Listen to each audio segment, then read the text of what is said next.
Hello everybody, my teammates and I are going to teach you about phase diagram, specifically the TTT diagram in iron-iron carbide system.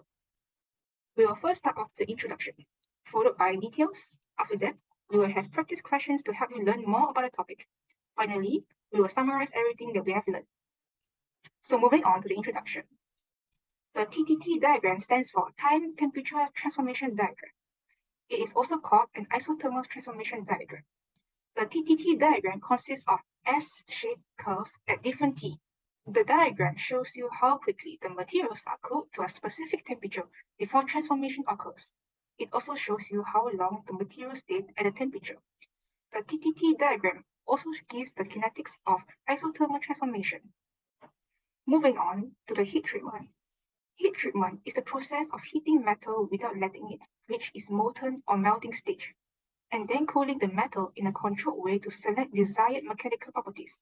It is used to either make the metal stronger or more malleable, and more resistant to abrasion or more ductile. Next is the kinetic phase of transformation.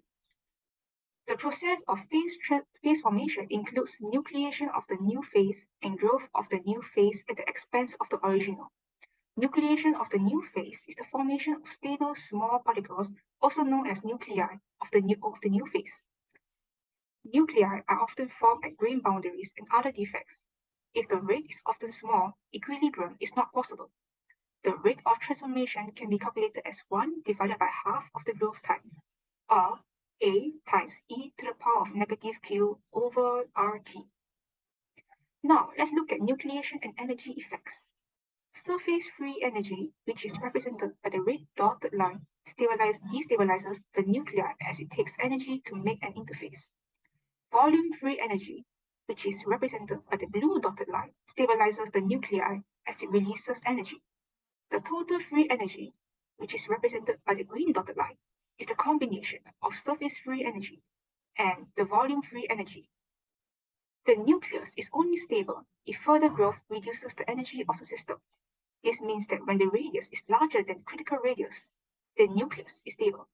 Now, I shall pass on the time to Shufang to go into more details. So on to the details where I'll be addressing more on the theory of the TTT diagram. Austenite, also known as gamma phase iron, is a metallic, non-magnetic electrode of iron or a solid solution of iron with carbon.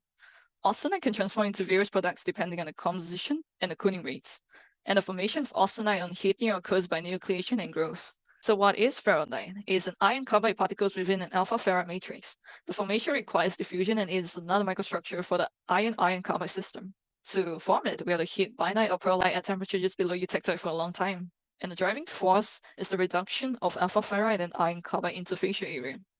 The alpha ferrite are the lighter areas in the image, whereas for the iron carbide cementite are the grains.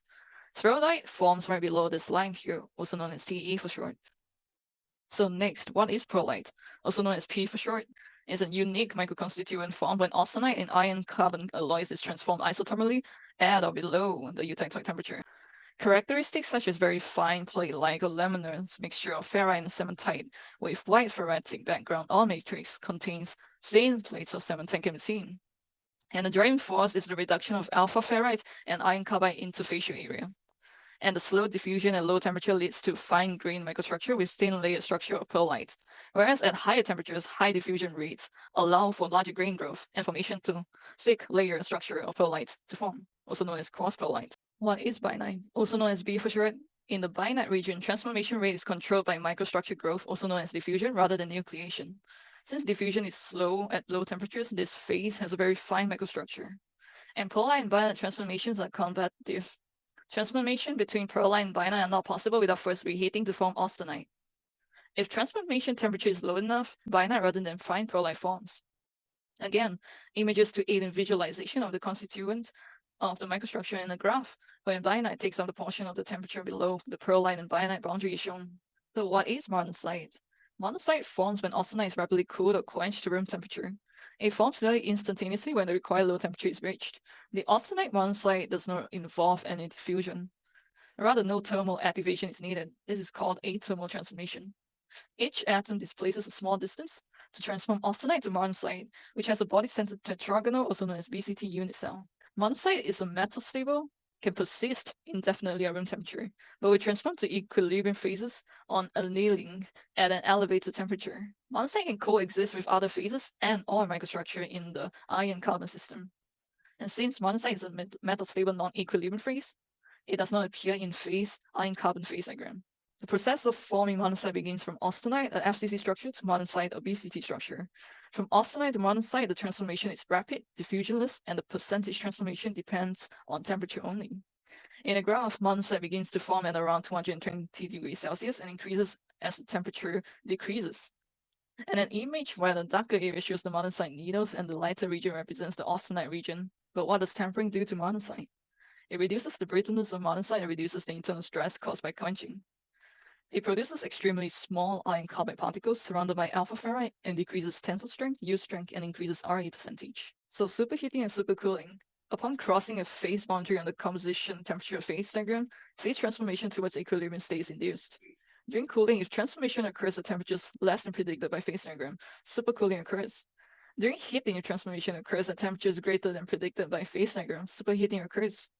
So phase transformations and kinetics. Phase transformations can be divided into three categories. Firstly, diffusion dependent with no change in phase compositions or number of phases present, for example, melting. Secondly, diffusion dependent with changes in phase compositions and or number of phases, for example, eutectoid transformations, which form pearlites. Lastly, diffusionless phase transformation, which produces a metal-stable phase by cooperative small displacements of atoms in a structure. So the effect of cooling history in iron-carbon system. In a graph, the transformation of the microstructure is shown from austenite to pearlite, as cooling remains constant at around 640 degrees Celsius.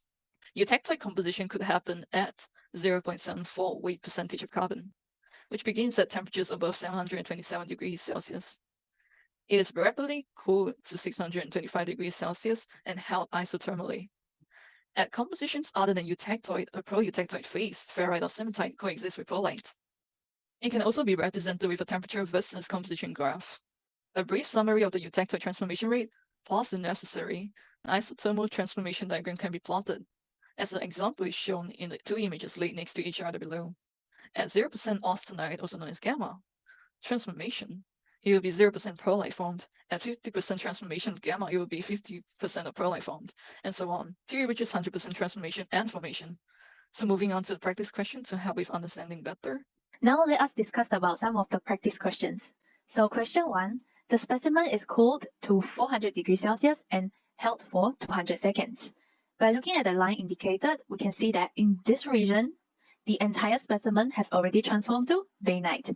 Therefore, during the cooling to room temperature, no additional transformation will occur, as all the austenite has transformed to bainite. Hence, the final microstructure consists of only 100% bainite. Moving on is the model answer here. You may want to pause the video to understand the terminology. Question 2, which is very similar to the first question. After cooling and holding the specimen at 575 degrees Celsius for 20 seconds, the entire specimen has transformed to fine pearlite in this region. Therefore, during the second heat treatment, no additional transformation will occur as all the austenite has transformed to fine pearlite. Hence, the final microstructure consists of only 100% fine pearlite. So again, you may want to pause the video to understand the terminology used. Moving on to the third question, you need to rank the following iron-carbon alloys and associated microstructure from the highest to the lowest tensile strength. So first of all, let's compare C and D. Firstly, we know that fine pearlite has greater tensile strength than coarse pearlite. It is because fine pearlite has smaller grain size and it has more grain boundaries to stop dislocation motion. Therefore, C has a higher tensile strength than D. After that, let's compare B and D. We realize that both of them are coarse pearlite. We can see that D has a higher concentration than B. Therefore, D has a higher tensile strength than B. Lastly, we compare B and A. We can see that they have the same concentration of cementite, however, different microstructures. And we know that spheroidite is the softest microstructure among all the structures in the iron-carbon system. Hence, B has a higher tensile strength than A. With all the information, we can rank the microstructures. As we discussed earlier on, C will have the greatest tensile strength, followed by D, B, and finally A. Here is the answer for question 3. You want to get familiar with this table. Okay, just a very quick summary, and I will be talking about the processing options. So we start from austenite. By slow cooling, it will form perlite. If your composition is different, you will have a proeutectoid phase, which is a layered by layered structure of the perlite. And by moderate cool, it will cool down to bainite. However, instead of layered by layered structure, it will form a needle structure as the grain size is much more smaller. And if you quench very rapidly to room temperature, it will form martensite. This martensite transformation is diffusionless transformation. And if you reheat this martensite, it will become tempered martensite. And in terms of the strength, martensite is the strongest, followed by tempered martensite, bainite, fine perlite, coarse perlite, and finally spheroidite. Ductility is basically the reverse. Happy learning!